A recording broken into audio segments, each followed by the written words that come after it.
Just after I made my video for last week, so last Friday, on Saturday I woke up and I actually had an email from Disney asking me to register for docs and to submit a whole bunch of documents to them. I did that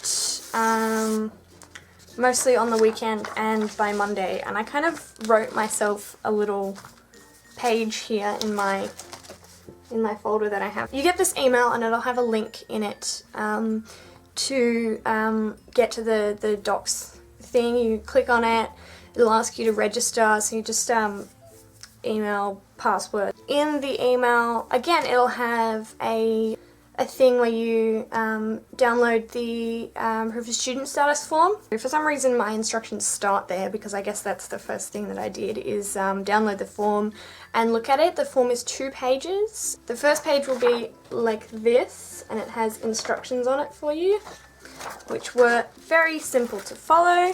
And the second page looks like this.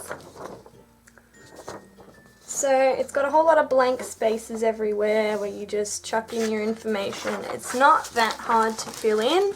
I had to print out 6 copies of the form because I kept making stupid mistakes, like writing my first name where my last name was supposed to go, and ticking the wrong boxes and writing dates in the wrong place. But yeah, eventually, after a lot of wasted paper and a lot of hard work, I got one that I filled in properly and sent it off.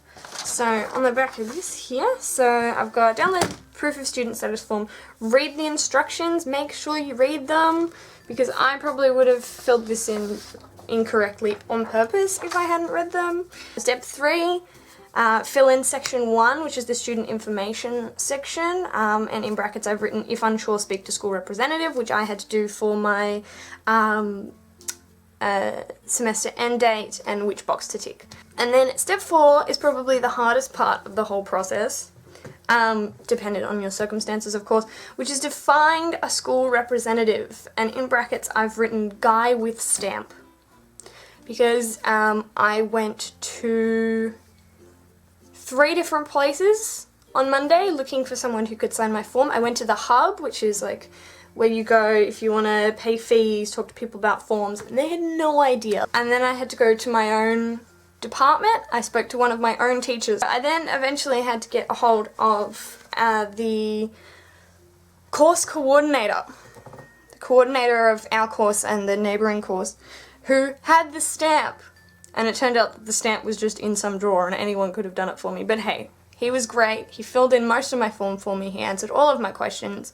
He signed everything. He circled it. No questions asked. He was just like, here's the answers. Duh. So yeah, I would recommend allotting a bit of time to this. It didn't actually take me too long. It only took me maybe 4 hours. But if your schedule's a bit wonky and if not everyone happens to be on campus all at the same time, it could take a while. If my course coordinator wasn't there that day, I would have had to have come back probably on a day when I didn't actually have school. That would have been tough. Once the hard part's out of the way, you need to register for docs, like I said. Fill in each section carefully. Make sure you read everything, and that is just like, I'm sure you're not silly, and I'm sure that like you glance at it and you can be like, oh okay, name, and then put your name in. It's not that hard, but for your own peace of mind, please read everything carefully. And I've written step 7 is sign out and be happy, because you've done it. You just completed the next step. Now, the one thing that I really hope everybody noticed was that in the email it did say you only have 7 days to do this.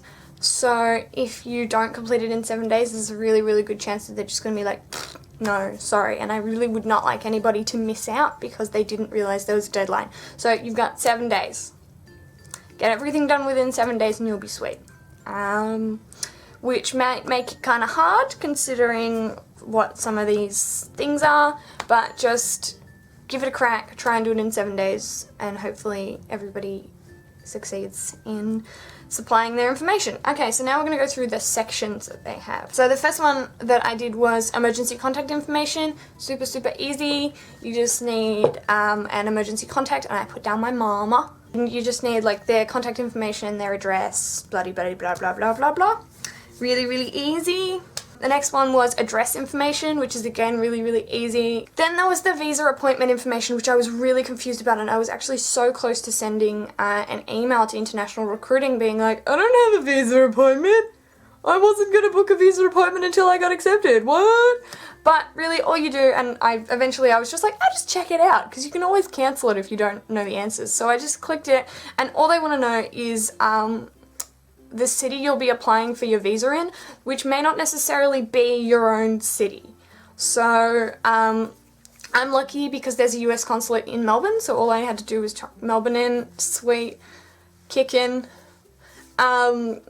But yeah, if I know, apparently from some of the videos I've been watching in the UK, there may not be a consulate in your actual city, so you have to put the closest one to you or the one that's easiest for you to get to, because sometimes the closest is 100. Anyway, so yeah, where you will have your appointment, not the city you actually live in, and then the country you'll be applying in. But once you work out what that is, once you actually take the dive and move into the actual box, it's really, really easy to complete. It's just a little bit scary at first because you're like, visa appointment? I don't have a visa appointment.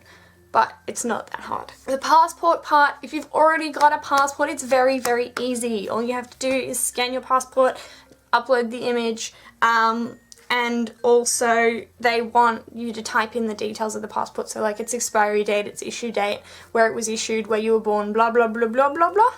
It's really quite easy to do. If you don't have a passport, I feel sorry for you because I would not have wanted to do that. Luckily, I had a passport because I actually went to America at the end of last year. So if you don't have a passport, I have been told that you can apply for one and then pay extra money to get the process sped up, like an not an emergency, but an urgent. If you have an urgent need, you can pay extra money and get it sent to you really, really quickly. But passports are already quite expensive. My grandma bought me mine because she's lovely, and I think it was like $200, and it's either an extra $100 or $200 to get it, like, the process sped up for you. So it's quite expensive. So I really hope that nobody has to do that. But yeah, so once you enter the details and scan it and upload it, that one's done, that's out of the way. And the proof of student status form is really, really easy. Once you've actually filled it in and got everything done, all you have to do is scan it and upload it. There's no typing of information, there's no nothing. All you have to do is just chuck the file in the system and you're done. And that's it, and that's docs.